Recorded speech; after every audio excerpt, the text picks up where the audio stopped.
Hello বন্ধুরা, welcome back to my channel.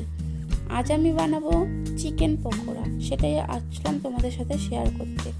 তো দেখো, আমি এখানে সলিড মাংস ছোটো ছোটো করে কেটে আমি আদা রসুন পেস্ট, হলুদের গুঁড়ো, নুন, লঙ্কার গুঁড়ো, একটা ডিম আর কর্নফ্লাওয়ার দিয়ে ভালো করে আধ ঘন্টা মেখে রেখেছিলাম।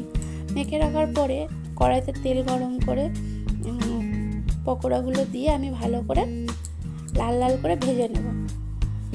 দেখো, আমি সুন্দর করে লাল লাল করে আস্তে আস্তে ভেজে নিয়েছি। সবকটা এরকম করে ভেজে নিতে হবে। তো দেখো, আমার সব চিকেন পকোড়াগুলো ভাজা হয়ে গেছে। দেখতে কতটা সুন্দর হয়েছে। আমি উপর দিয়ে একটু ধনেপাতা দিয়ে দিলাম, আর একটু সামান্য টেস্টের জন্য একটু লেবু রস দিয়ে দেবো।